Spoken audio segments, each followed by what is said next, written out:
Le monde se divise en deux catégories.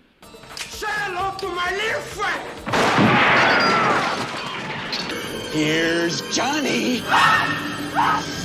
Ceux qui ont un pistolet chargé et ceux qui creusent. Toi, tu creuses.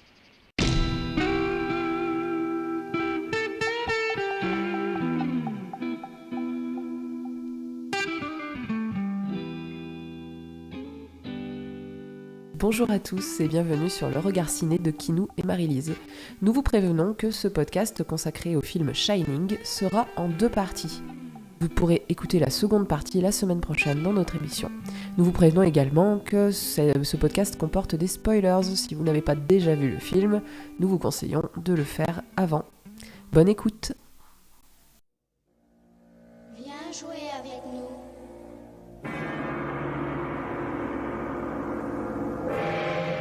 Viens jouer avec nous, Danny.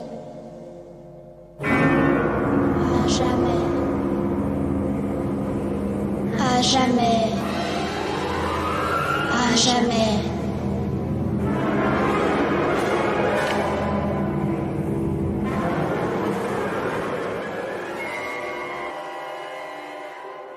Un hôtel isolé, une famille dysfonctionnelle, des couloirs labyrinthiques, des ascenseurs qui déversent des flots de sang, des petites jumelles terrifiantes, un enfant extra-lucide et un père sur le point de sombrer dans la folie. À l'image de la tempête de neige qui séquestre les personnages, ce film est glaçant. Et pour une raison qui m'échappe, je n'arrive pas à m'en détacher. Et j'y reviens. À jamais.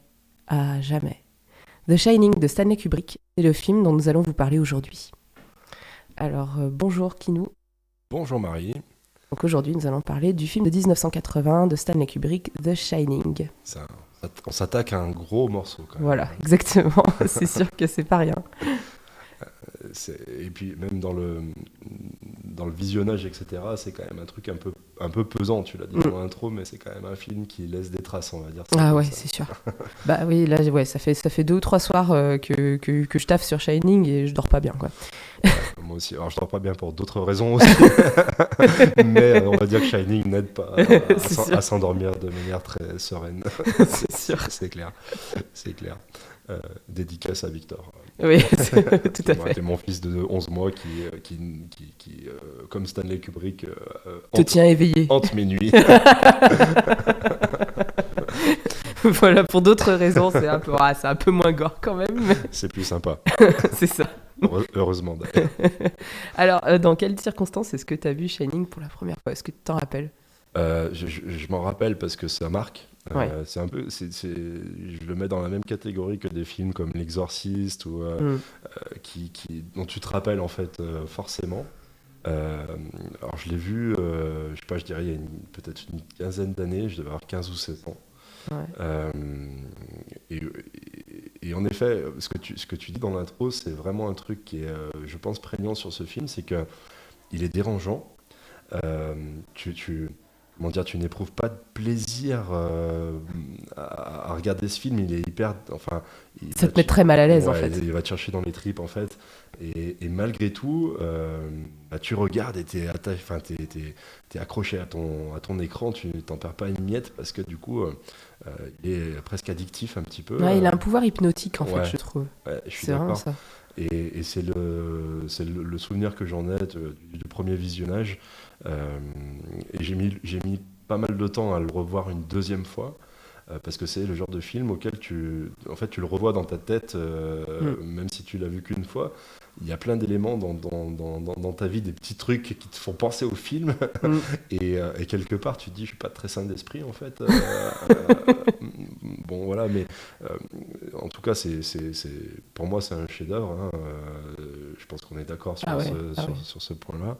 Je suis pas fan absolu de Kubrick. Je trouve qu'il y a des films qu'il a fait qui sont, en tout cas, qui m'ont pas forcément plu. Mais par contre, je trouve qu'il y a tous les ingrédients d'un Kubrick dans Shining. Et tout ce qui fait qu'on peut aimer Kubrick et qu'on peut être fan absolu de ce réalisateur parce que il y a quand même un vrai talent, et ça c'est indéniable. Après, on va y revenir, mais il y a plein d'aspects et je pense des frustrations de Kubrick qui émergent dans ses films et qui sont, qu'on voit, qui sont visibles, même pour un œil non averti et non cinéphile, tu ressens plein de choses que font partie de son, de son univers et de ses propres frustrations à lui qui réémergent dans le film. En tout cas, ouais, visionner Shining, tu regardes pas Shining comme tu regardes n'importe quel film. Je pense qu'il faut être, pour apprécier le visionnage, il faut être concentré sur le film. Tu peux pas le regarder en repassant pour reprendre une de tes expressions, ou alors le repassage risque de pas être fait de manière très, très, très, très complète. Mais bon, voilà, en tout cas, je trouve que c'est aussi pour ça qu'on va au ciné, c'est pour ressentir des émotions. Et en tout cas, ce film en procure beaucoup. Pas forcément les plus agréables, mais on ressent des trucs. C'est sûr. Alors, c'est sûr qu'il reste avec toi et moi, c'est vraiment un film qui m'a plus que marqué et que j'ai revu à plusieurs occasions parce que, comme je dis, je suis hypnotisée par ce film. En fait, j'arrive pas à m'en détacher. Donc, moi, j'ai vu Shining pour la première fois. Je devais être en première. Et alors, je me rappelle, en fait, parce que je me rappelle qu'on l'avait loué parce que vraiment, je voulais le voir, celui-là, pour plusieurs raisons. Déjà, j'en avais entendu parler quand j'étais toute petite. J'ai souvenir que Canal+, on était abonné à Canal+ quand on était petit, tu te souviens, il y avait la bande-annonce du film qui circulait régulièrement sur les écrans, même à des heures où les enfants pouvaient regarder. Il n'y avait rien de vraiment choquant, si ce n'est l'image de l'ascenseur qui s'ouvre avec le flot de sang qui se déverse dans le lobby de l'hôtel. Et cette image, mais elle m'a marquée, quoi. Et je me souviens, étant gamine, m'être dit... c'est quoi ce truc? Mais comme une attirance un peu malsaine en me disant oh, ça a l'air trop bien, mais en même temps en me disant non mais je vais avoir trop peur, je peux pas regarder ça. Bon voilà, de toute façon je pense pas que maman nous aurait laissé regarder Shining étant petit. Je pense pas. Il y a peu de chance. Mais bon, et donc, mais cette image, elle est restée gravée dans ma mémoire en fait. Et donc la première vraie idée de l'histoire du film, tu sais à travers quoi je l'ai eue? Les Simpsons. Oui, la parodie des Simpsons, ils ont fait un épisode d'Halloween. Oui, exact. Où Homer devient fou parce qu'il a pas de bière et pas de télé et il y avait les petites jumelles, enfin il y avait tous les éléments du film et je m'en souviens de cet épisode et je me rappelle avoir super rigolé et m'être dit ah mais ça doit être ça le film, enfin tu vois j'avais fait le lien en fait dans ma tête avec la bande-annonce que j'avais vue sur Canal à l'époque. Et après quand j'ai commencé à m'intéresser un petit peu au cinéma, je me souviens que j'avais regardé des émissions où il parlait de Shining et où il parlait justement de la scène où Wendy trouve le manuscrit de Jack et se rend compte qu'il écrit toujours la même chose. Et donc, je me suis dit, mais j'avais fait le lien aussi avec donc, l'épisode des Simpsons, l'image de l'ascenseur, tout ça. Et je me suis dit, ouais, celui-là, il faut que je le loue. Bon, voilà, là, j'avais l'âge, je devais avoir 16-17 ans, quoi. Et j'avais aimé, mais pareil, je suis ressortie de ça, de là, je me suis dit, mais qu'est-ce que je viens de regarder? C'était quoi ce truc? Tu sais, cette sensation de t'as été hypnotisé, mais en même temps, t'étais pas capable de dire vraiment ce que tu ressens. Pourquoi et pourquoi t'as été attiré par ce film, en fait? C'est difficile à dire. Alors, et je pense que vous n'êtes pas très nombreux à avoir découvert Shining par le biais des Simpsons. Non, c'est clair. C'est quand même une particularité. Par contre, c'est rigolo que tu fasses allusion à la... Enfin, rigolo, je sais pas si c'est rigolo d'ailleurs, mais à la bande-annonce et à l'ascenseur qui déverse des litres et des litres de sang. Parce qu'en fait, techniquement, cette image-là n'aurait pas dû apparaître dans la bande-annonce au départ. Et Kubrick s'est battu pour qu'il puisse apparaître, parce que justement, il y avait du sang, quoi. Ah, et puis c'est hyper emblématique. C'est hyper emblématique. L'image. Mais par contre, la prod voulait pas faire apparaître ce truc-là dans la bande-annonce, justement par rapport aux enfants qui pouvaient voir la bande-annonce à des heures qui n'étaient pas forcément prévues pour le public ciblé par le film. Ouais. Et donc, il a fallu négocier longtemps pour que cette image-là apparaisse dans la bande-annonce. Alors moi, elle m'a marqué, elle m'a pas choquée, tu vois, elle m'a intriguée en fait, étant petite, quoi. C'était vraiment, mais qu'est-ce que c'est que ce truc? J'ai trop envie de le voir, quoi.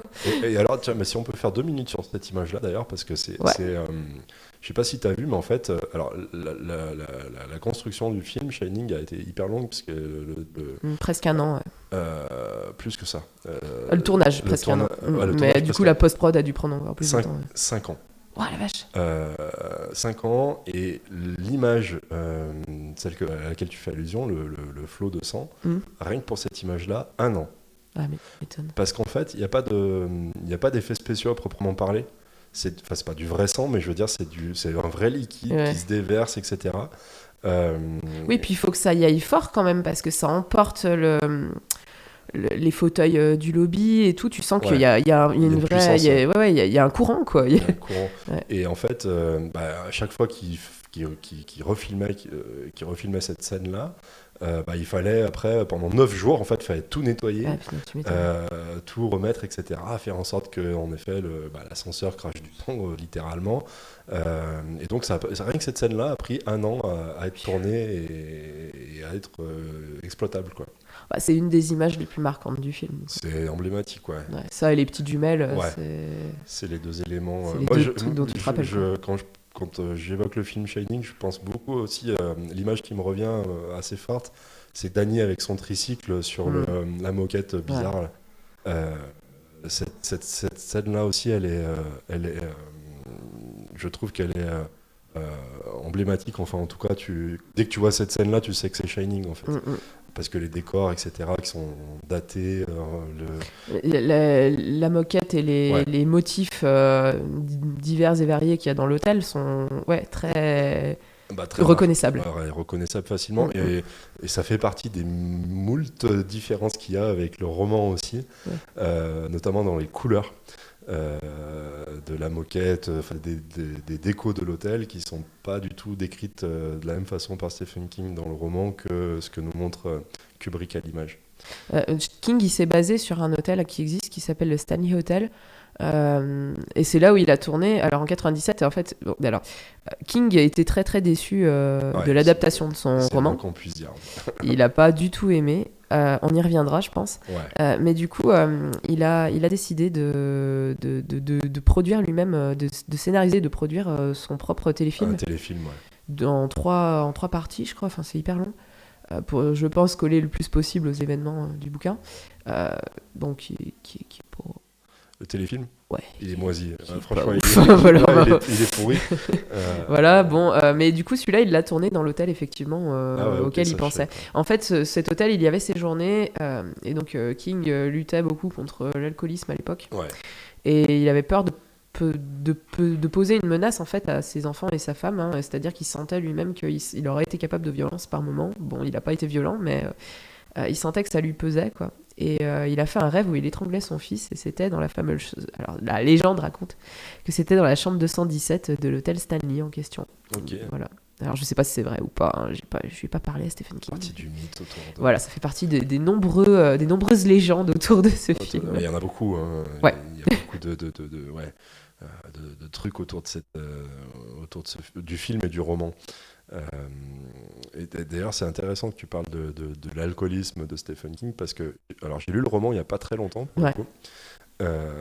C'est un élément par rapport à Jack Torrance qui est quasiment un fil rouge du début à la fin du roman. Et c'est quasiment ce qui conduit le manque d'alcool et le manque la frustration que ça génère chez le personnage principal. C'est quasiment ce qui va générer la folie la folie meurtrière qui va s'en suivre. C'est beaucoup moins le cas dans le film. Ils font allusion à l'alcoolisme de Jack, mais c'est pas vraiment l'élément déclencheur. En tout cas, on le sent pas comme ça. Et j'y reviendrai, mais il y a une analyse que je trouve assez pertinente par rapport au rapport à l'alcool de Jack Torrance dans le film, où en fait, à chaque fois qu'il succombe à sa pulsion alcoolique, donc souvent c'est fantasmé, parce qu'en fait, il y a des personnages qui ne sont pas vraiment dans l'hôtel, mais que Jack Torrance imagine, notamment le serveur du bar, Lloyd, je crois. Oui, Lloyd. Et en fait, à chaque fois qu'il prend un verre, c'est comme s'il pactisait en fait avec l'hôtel. Un pacte avec le diable en quelque sorte. Voilà, c'est ça. D'ailleurs, il dit d'ailleurs, en anglais, c'est my soul for a glass of beer. Je donnerais mon âme pour un verre de bière. Ouais, voilà. C'est traduit comme ça. Ouais, d'accord. Et d'ailleurs, à chaque fois qu'il veut payer son verre, le serveur, que ce soit Lloyd ou je sais plus comment Grady, refuse systématiquement son argent, sous-entendu tu vends ton âme en fait et j'ai pas besoin de ton pognon parce que du coup j'ai besoin d'autre chose. Et c'est à partir de ce moment-là d'ailleurs qu'il sombre complètement dans la folie, hein, à partir du verre, de l'hypothétique verre, hein, parce qu'en fait il ne boit pas, mais dans son esprit il a quand même bu, quoi. C'est le point de bascule. C'est ça. Mais c'est... Alors l'alcoolisme il est quand même présent, hein, dans le film, comme tu dis, il y a cette espèce de verre où il pactise un peu avec le diable. Et au début du film, alors il y a une version européenne, une version américaine en fait à ce film. Ouais. La version européenne fait 120 minutes, enfin 119 je crois, et la version américaine fait 140 et des bananes. J'ai vu. Et en fait la version américaine elle est super intéressante parce que je crois que dans le DVD que je t'ai passé c'est la version longue il me semble. Ouais, je pense. Au début du film tu as une scène où Wendy s'entretient avec une pédiatre. Le médecin, ouais. Voilà, exact. Ouais, tout à ou fait. le médecin, le pédiatre, enfin je sais pas. Et où en fait elle explique de manière un peu détachée que oui, bon, un jour où Jack avait bu, il a mis un peu trop de force pour relever son fils et il lui a un petit peu démis l'épaule. Il a pas fait exprès. Enfin bon, on sent qu'elle essaie de trouver un peu des excuses. Je trouve que alors la façon dont c'est traité est hyper intéressant parce que Wendy en fait c'est vraiment une femme qui subit des violences psychologiques, quoi. Je l'avais pas vue comme ça au début. Moi, avant, en fait, j'avais tendance à la trouver vraiment nunuche. Ouais. Et à me dire, elle fait quelque chose, quoi. Et avec le recul, je la vois différemment. En fait, c'est une femme qui est maltraitée depuis des années, quoi. Et du coup, il a anéanti toute confiance en elle. Elle ose rien dire. Elle se fait écraser, en fait, par ce mec, quoi. Et au point où, voilà, même quand elle voit le pédiatre, comme font souvent les femmes victimes de violences conjugales, donc soit des violences physiques, soit des violences psychologiques, hein, où en gros, elle veut pas trop que ce soit le dit, quoi. Il a pas fait exprès. Je sais plus comment elle tourne la phrase, mais tu sens qu'elle essaye de pas perdre la face non plus, de pas trop avouer comment ça s'est passé. Et en fait, la façon dont il lui parle, par exemple, quand elle va le voir pendant qu'il est en train de taper son bouquin, et qui la traite mais comme une merde, quoi, en lui disant qu'en du gros, début à la fin du film, même quand il est soi-disant saint d'esprit, il prend toutes les décisions, quoi. C'est vraiment le patriarche, et le reste de la famille suit. Et puis il est jamais sympa, même avec son fils, hein. C'est plus... Non, alors sympa c'est un grand terme, mais il y a des scènes même dans l'hôtel où il prend Dany sur ses genoux. Mais cette scène, moi, elle me glace. Elle est pas, elle est pas très réconfortante en effet, mais on sent qu'il y a, comment dire, je dirais pas qu'il est fier de son fils, mais quelque part on sent, voilà, il y est attaché alors qu'il est complètement détaché de sa femme pour le coup. Sa femme, il en a rien à foutre. Et en effet, alors tu vois, j'avais pas vu ce truc. Du syndrome de la femme battue. Moi, pas forcément victime de violence physique, mais de violence psychologique.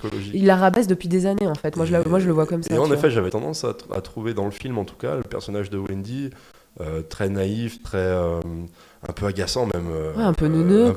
Un peu plante verte.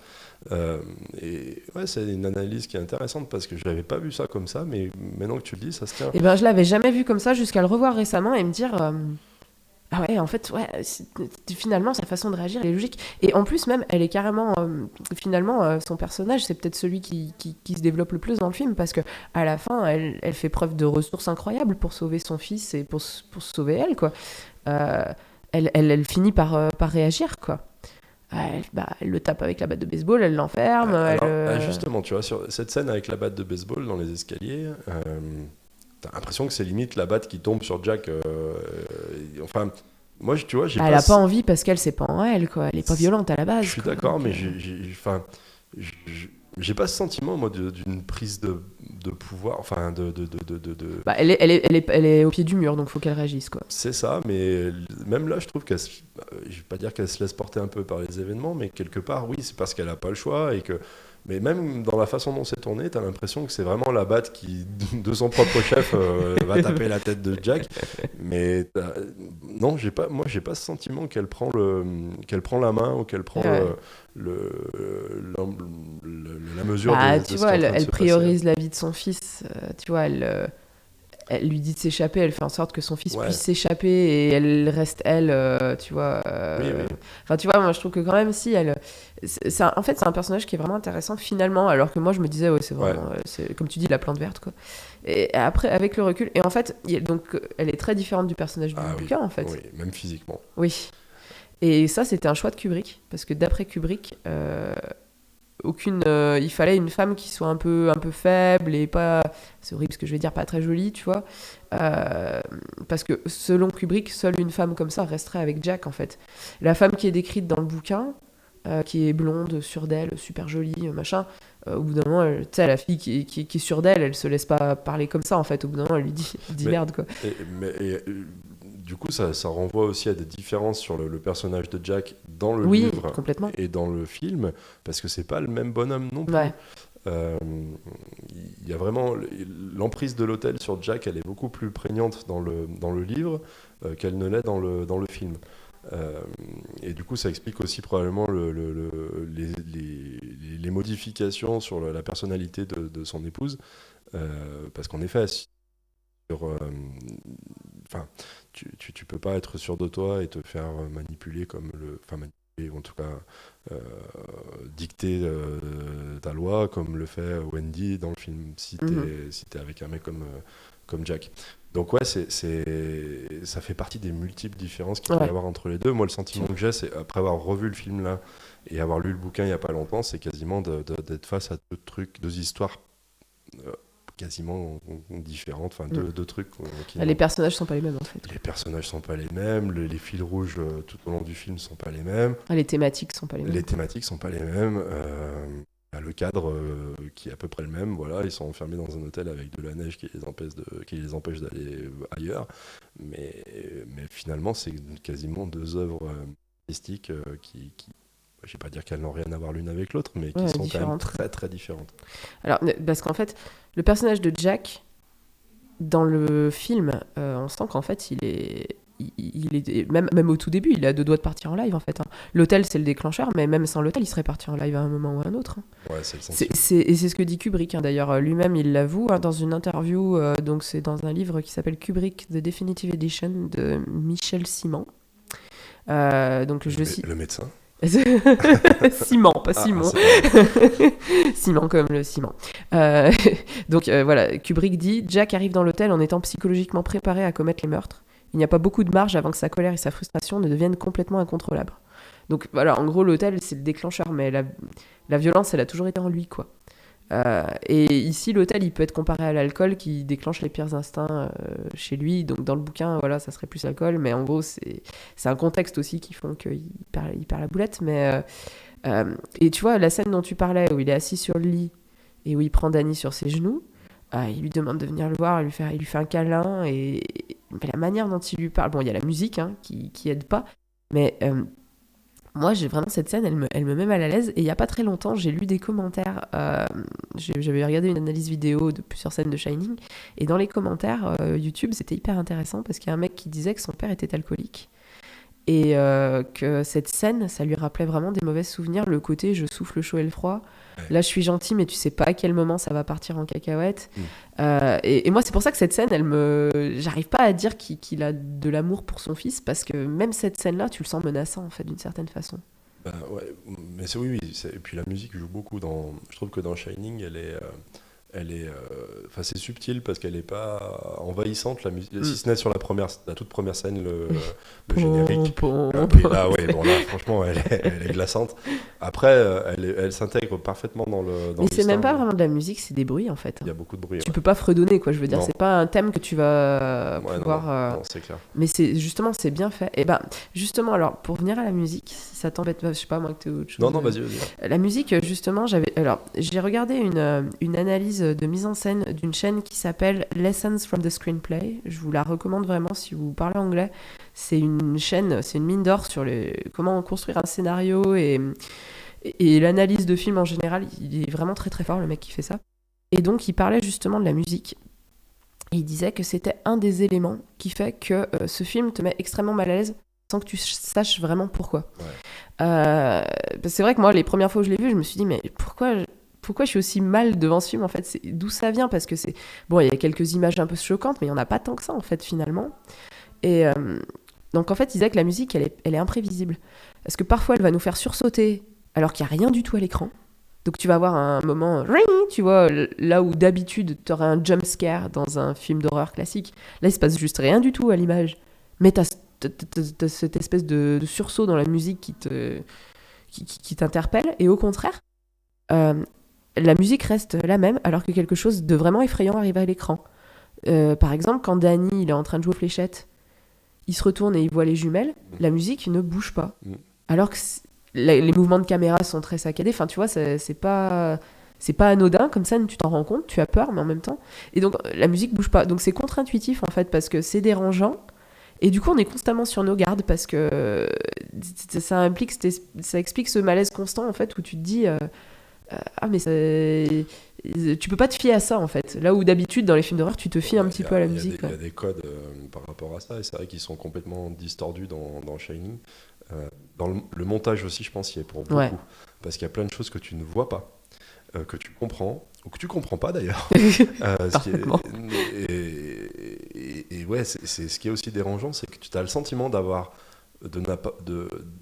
là où d'habitude dans un film tu vois absolument tout ce qui se passe, qui permet de comprendre l'intrigue et de comprendre l'évolution des personnages, etc.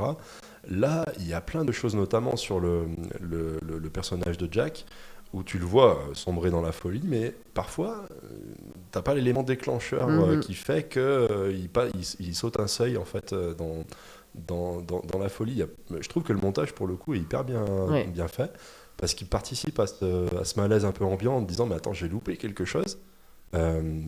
C'est volontaire, mais du coup j'ai pas tous les éléments qui me feraient comprendre, et du coup je comprends pas pourquoi il est comme ça, et c'est encore plus effrayant de constater en fait juste le résultat sans avoir vu l'explication et le pourquoi.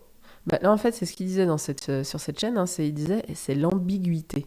En fait, le film joue sur l'ambiguïté de la menace tout le long. Déjà, est-ce qu'il y a une menace ou pas, parce qu'on sait jamais vraiment.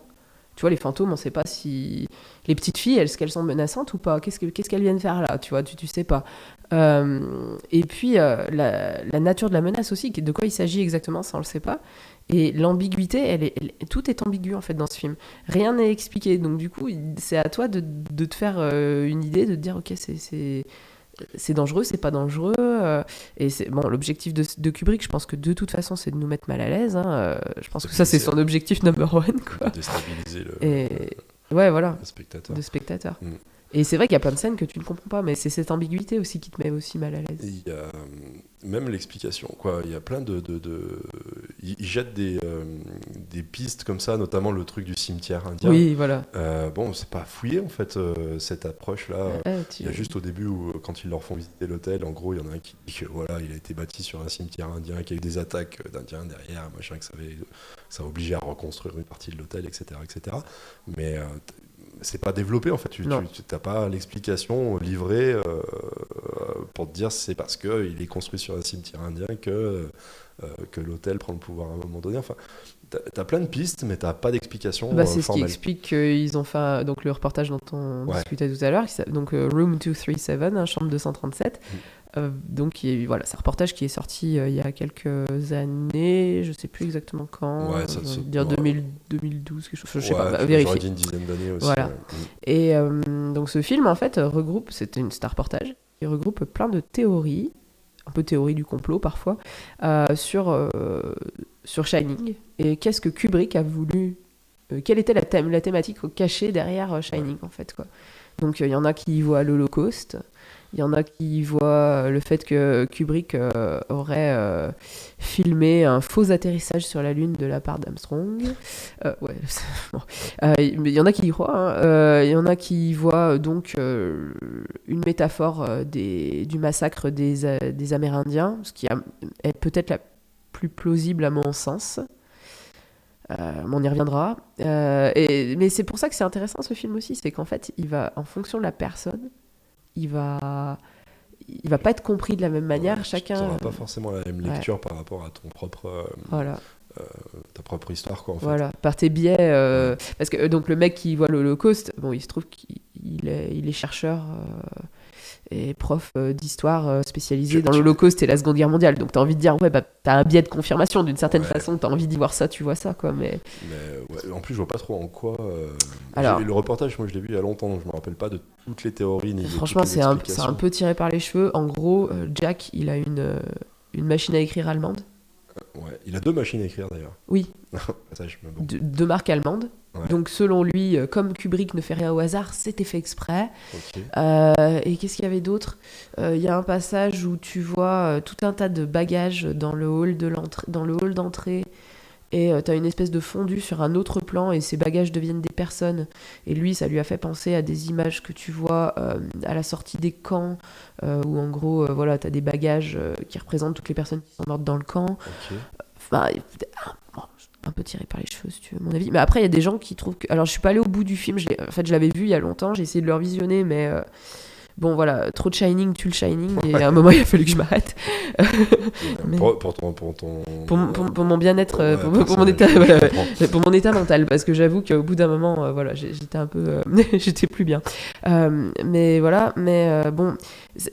N'empêche, ce reportage, alors déjà, il est divertissant, si vous avez l'occasion de le voir, il est sympa.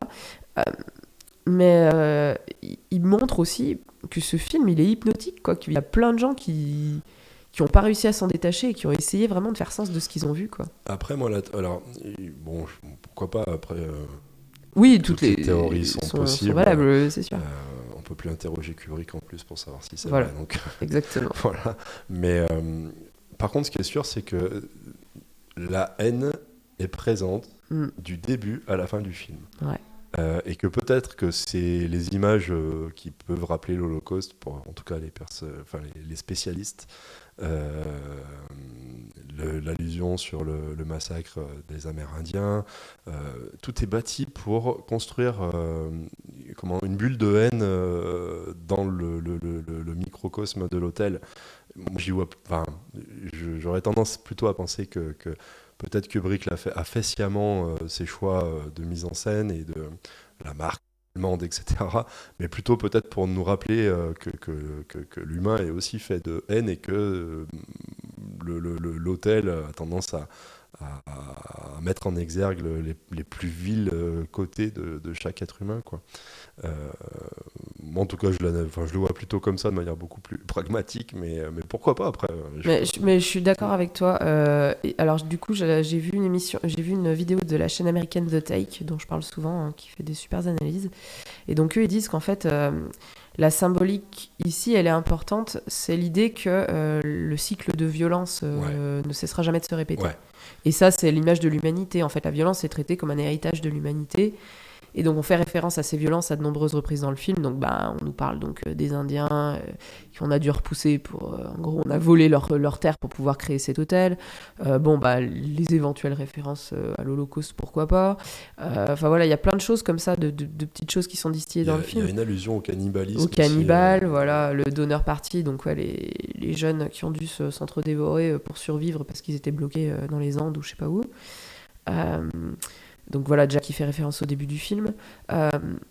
Et puis, voilà, c'est toutes ces choses-là, en fait, ça nous montre la manière et le fait que l'image de fin soit Jack dans cette photo prise un 4 juillet 1922. Donc, qui est assez énigmatique, hein, cette image de fin, on ne nous l'explique pas. Moi, j'avoue qu'elle m'a laissé longtemps un peu circonspect. J'ai le souvenir de questionnements qu'on avait eu tous les trois avec maman à se dire mais t'as compris de la fin, en fait qu'est-ce qu'il fout dans la photo, Jack? Là encore, il y a plein d'hypothèses sur cette photo. Moi, celle qui me paraît être la plus plausible, c'est que Jack, en effet, une réincarnation, etc. Et que... Kubrick lui-même l'a dit, ça. Bon, voilà, je savais pas que Kubrick avait validé cette hypothèse. La théorie, c'est une réincarnation. Réincarnation, et donc, en effet, que le cycle de violence est amené à se répéter encore et encore. Voilà, c'est ça. Ça, on l'a pas du tout dans le livre. Hein. Ouais. C'est pas un sujet qui est traité par King. Ou alors j'ai mal lu. Non, mais je pense que Kubrick, il a pris le matériau et il en a fait ce qu'il avait envie d'en faire. Ouais, carrément. Et d'ailleurs, avec un gros doigt d'honneur à Stephen King. Mais vraiment, il lui chie dessus, quoi. En fait, on peut dire les choses très clairement. si on veut revenir sur les différences entre le... C'est intéressant quand même de revenir sur ces différences, parce que, en fait, King avait écrit carrément le scénario pour le film. Kubrick ne l'a pas ouvert. Pas regardé, il n'a même pas ouvert le scénario qui a été proposé par Rien à Stephen foutre. King. Rien à foutre. On peut parler de l'image de la Volkswagen La rouge dans coccinelle. ouais, la coccinelle. Parce que ça, c'est quand même... Alors, mais moi, je suis sceptique. Ah ouais? Ah, pourquoi des... Alors, explique déjà. Alors, en fait, il y a une scène du film quand... je sais plus comment il s'appelle. Aloran, Merci. le cuisinier black qui a le Shining. Exactement, qui a le Shining et qui communique donc à distance avec Danny, choisit de remonter pour les aider parce qu'il a compris qu'ils étaient en danger. Donc on filme une tempête de neige pour montrer que c'est difficile de remonter jusqu'à l'hôtel en fait. Et au gré des images qui nous sont proposées, on voit en fait une coccinelle rouge avec une famille qu'on distingue assez vaguement dans les images, autour de la coccinelle, accidentée, etc. Ouais, qui est dans le ravin. Dans le ravin, coccinelle, exactement. voilà. Il se trouve que dans le roman, la voiture familiale des Torrance, c'est une coccinelle rouge.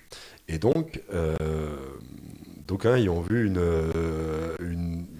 un gros doigt d'honneur de Kubrick à King, en lui disant regarde ta coccinelle rouge, ce que j'en ai fait en gros est dans le ravin et moi je m'en tape, je leur fais conduire ce que je veux comme voiture et c'est pas je respecte pas ton livre quoi.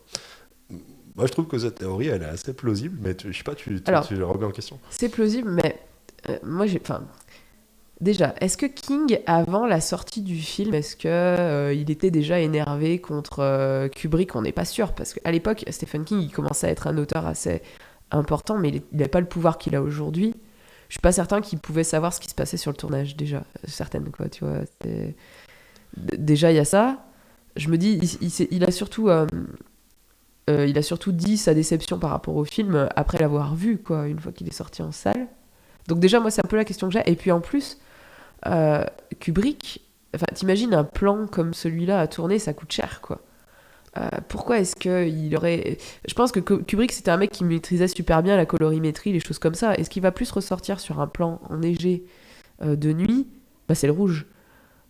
Alors, pourquoi une coccinelle, certes. Voilà, c'est quand même une coccinelle. Bon. Après, je sais pas, non, mais peut-être, hein, c'est possible aussi. Hein. Je pense que le mec, il était tellement barré que, bon, il pouvait aussi peut-être effectivement se permettre ce genre de fantaisie, quoi. Mais ouais, je suis pas sûre à 100%. Mais bon, c'est vrai que l'idée disons que dans la légende est sympa, quoi. Ouais, la légende est sympa. Moi, j'ai tendance à y croire, tu vois. Mais, ouais, on pourrait. Parce que Kubrick est pas, comment dire, les acteurs d'ailleurs, j'ai vu pas mal d'interviews des acteurs de Shining qui parlaient de leur expérience sur le tournage, qui a été plutôt traumatisante en fait pour pas mal d'entre eux. Alors il a laissé un peu Nicholson tranquille d'après ce que j'ai compris. Ouais, même lui il l'a fait craquer des fois. Ah ouais. T'as des extraits dans le making of, tu vois, il pète les plombs. D'accord. Bon. Mais en tout cas il s'est surtout acharné sur Shelley Duvall, ouais. Donc celle qui joue Wendy. Mais il l'a traumatisé en fait. Ouais. Volontairement, je pense, pour obtenir ce qu'il voulait à l'écran. Mais notamment la scène à laquelle tu faisais allusion tout à l'heure avec la batte de baseball, où Wendy en fait remonte les escaliers en reculant pour avoir un œil sur Jack. Ouais, voilà. Et on peut pas lui en vouloir. Oui. Et où elle menace Jack avec une batte de baseball. Jack avec une batte de baseball. Donc ils ont retourné la scène, je crois, 127 fois. Mais c'est un truc de fou. Ce qui lui a fait monter l'équivalent des marches de l'Empire State Building en fait. Donc elle est éreintée. Et la scène qu'ils ont gardée, c'est évidemment l'une des dernières. Parce qu'elle est fatiguée, mais vraiment. Ouais, puis ce genre de scène, ça implique de te mettre dans un état psychologique pas facile, quoi. Mais même à Loran, il lui a fait péter les plombs à Scatman Crothers. 138 prises, la scène entre Aloran et Danny. Le gros plan sur Aloran, j'ai vu ça. Et à la fin, il a carrément pété les plombs. Il a dit mais qu'est-ce que tu veux de moi en fait, quoi. Qu'est-ce que tu veux, quoi. Il a carrément craqué. Il jouait un peu, ou des fois il annonçait pas, moteur, action, etc. Donc les acteurs attendaient le top départ. Et en gros, il les poudrait en disant mais qu'est-ce que tu fais? J'attends en fait que tu. Mais t'as pas dit action. On est en gros, on est dans le film et tout ça. Il y a même des trucs qui sont filmés en fait, où tu vois le. Il y a une scène avec Shelley Duvall comme ça. Devant la porte là, quand j'ai vu ce truc. Et elle est là, elle dit mais t'as pas dit action. Mais t'as toute une équipe qui t'attend. C'est ça. C'est horrible. J'ai vu ce truc, c'est horrible. Il la remet en question en fait. C'est un truc. Il l'a fait douter. Carrément. Et bon, tout est calculé, je pense, pour justement obtenir ce qu'il veut. C'est pour la mettre dans l'état émotionnel dans lequel il veut qu'elle soit. Mais bon, après, c'est des acteurs, quoi. Donc, théoriquement, ils sont capables. En plus, quand tu compares, pour donner une idée, donc des centaines de prises, c'est. Alors, déjà, le tournage a duré pratiquement 1 an. Normalement, un tournage, ça dure 2 mois maxi, quoi. Enfin, l'objectif, c'est d'être efficace, en fait. Moins tu fais de prises, et plus ça va vite, et moins ça coûte de sous, et mieux c'est. Voilà, donc l'objectif, c'est celui-là. Mais Kubrick, il s'en battait les reins de la rentabilité. Lui, il voulait que ce soit... il voulait avoir les acteurs dans l'état émotionnel dans lequel il les voulait. Mais même Nicholson, il y a des moments, à force... Les prises qu'il a gardées, c'est pareil, c'est les finales où il se mettait à faire des grimaces complètement incongrues parce que il est à court d'idées, quoi. Et c'est vrai qu'il y a beaucoup de gens qui critiquent le surjeu de Nicholson et de Shelley Duvall dans ce film. Moi, j'adore. Moi, je trouve qu'ils sont parfaits. Mais c'est voilà, quoi. C'est assez rigolo de se dire... Enfin, rigolo, non, parce que je pense que ça a eu notamment sur elle, hein, ça a eu des conséquences psychologiques un peu pas terribles, quoi. Mais voilà, c'était sa façon d'obtenir... ce qu'il voulait. Mais je trouve ça abominable, quoi. Ah, c'est odieux. C'est clair. C'est odieux. Je pense que, d'ailleurs, alors là... Pareil, je surinterprète probablement, mais je pense que dans le rapport de Kubrick aux femmes, il y a quand même un truc. Par exemple, dans Eyes Wide Shut, où quand même là, il a en face de lui Tom Cruise et Nicole Kidman, qui sont. Et c'était pas des petits pupus, c'était déjà des grandes stars. C'était déjà des grandes stars dans Eyes Wide Shut. Et il a eu le même. Apparemment, il les a aussi poussés dans leur retranchement. Il leur a filé une chambre d'hôtel pourrie pour obtenir ce qu'il voulait, en fait. Donc, on peut pas en vouloir à Kubrick. Enfin, en tout cas, il est droit dans ses bottes, parce que s'il le fait avec Tom Cruise... voilà. Certes. Après, je pense pas que ce soit la meilleure façon d'obtenir ce que tu veux. Le résultat est là, quand même. Hein. Oui, le résultat est là, mais je veux dire, est-ce que vraiment, pour l'art, ça vaille le coup de traumatiser des gens? Pas certaine. On peut se poser la question. Mais en fait, on peut se poser la question sur plein de gens qu'on qualifie de génie. Oui, c'est sûr. C'est pas le seul, c'est loin d'être le seul. C'est loin d'être le seul. J'avais vu, notamment sur l'Exorciste, auquel je faisais référence. Je trouve que les deux, il y a pas mal de parallèles. Il y a pas mal de parallèles entre ces deux films. Déjà, ils sont sortis à peu près à la même époque. Et puis, les deux sont hyper dérangeants et te marquent à vie quasiment. Ouais, et puis les deux ont marqué l'histoire du film d'horreur de Fer Rouge. Quoi. C'est pareil, en fait. Alors, je sais plus qui est réalisé. Friedkin. Ok. Sur l'Exorciste, il a traumatisé la gamine. Dieu, avec la gamine, mais même physiquement. Physiquement, ouais. Donc bon, on fera peut-être un truc sur l'Exorciste, on verra. Peut-être un jour. Et tous les génies, quel que soit l'art dans lesquels il s'épanouissait, quelque part sont intransigeants, c'est-à-dire que seul le résultat compte. Il y a leur vision et il faut que ça rentre dedans. Il faut que ça rentre dedans. Et quelque part, ils sont prêts à tout pour ça. Donc, bon, mais j'aurais pas aimé être sur le tournage en tous les cas. Sûr. Mais bon, c'est une façon de voir les choses, jusqu'au boutiste, quoi. Alors oui, jusqu'au boutiste et très perfectionniste, hein, c'est vraiment le mythe Kubrick. Hein. Mais à côté de ça, le scénario n'était pas écrit pendant qu'il tournait, c'est-à-dire qu'il faisait des réécritures du scénario au fur et à mesure du tournage. Lui et donc sa co-scénariste, qui s'appelait Diane Johnson. Et donc au point où Nicholson, tu as une interview pendant le tournage où il dit moi j'ai arrêté d'utiliser mon script, hein, j'utilise celui qu'on me donne tous les jours. Et tu sens qu'il est un peu agacé, quoi, parce que comment on travaille. Il doit pas être commode non plus, en plus, Nicholson. Je pense Nicholson, mais je pense qu'il est allumé aussi. Ouais. D'ailleurs, est-ce que tu as vu l'anecdote sur... Alors pareil, je sais pas si c'est entre mythe et réalité, voilà. Mais en gros, pendant tout le tournage, il a mangé que des tartines de fromage parce qu'en fait, il déteste le fromage, Nicholson, et pour se mettre dans un état de frustration proche de celui de Jack Torrance, pendant tout le tournage, il n'a mangé qu'un truc qui débecte. Enfin, c'est énorme, je savais pas du tout. Ouais. Alors, je sais pas si c'est vrai, c'est pas Nicholson qui témoigne de ce truc-là, mais j'ai vu plusieurs témoignages qui allaient dans ce sens. Ouais, ça dénote aussi. Je pense qu'il a allumé Nicholson. Je pense qu'il D'ailleurs, à cette époque, il faisait que des films. Il venait juste de sortir de Vol au-dessus d'un nid de coucou, sa carrière commençait à vraiment décoller en fait. Ouais. Il n'était pas encore l'immense star, c'est Shining qui l'a vraiment propulsé à ce moment-là. Et alors pour le coup, Stephen King avait imaginé un acteur beaucoup plus, entre guillemets, lambda, moins marqué justement, parce que même le visage de Nicholson te renvoie une certaine folie, on voit qu'il est un grain. Les sourcils en accent circonflexe, c'est un truc. Ça aide pas. Mais Stephen King voulait un average Joe. Je vois. Le mec de base pour justement montrer qu'il sombrait dans la folie. Kubrick a pris Nicholson. Nicholson, il est fou dès le départ. En fait, c'est ce qu'on disait. Quoi. Tu sens que la façon dont il parle des cannibales à son gamin, en y prenant presque du plaisir. Le fait qu'il en parle à son gamin, déjà. Rien que ça, quoi. Non, c'est sûr. Et puis, alors j'avais lu, je sais pas si c'est vrai, c'est sur Wikipédia, c'était écrit qu'à la base, les producteurs avaient pensé à Robin Williams pour... Ah ouais, mais je me demande quel film ça aurait fait. Et tu sais ce qu'a répondu Kubrick, il le voulait pas, parce qu'il était, je cite, trop psychotique. Et il a pris Nicholson. Qui n'est pas psychotique du tout. Pas du tout. Je sais pas si c'est vrai cette anecdote aussi. Il y a tellement de légendes autour de Shining que voilà. Mais c'est toutes les, c'est le cas de tous les films. Un peu emblématiques. Légendaires. La part du vrai et du faux, c'est difficile à distinguer. Mais... Complètement. Ceci conclut la première partie de notre podcast consacré à Shining. Nous vous invitons la semaine prochaine pour écouter la suite. Merci à tous.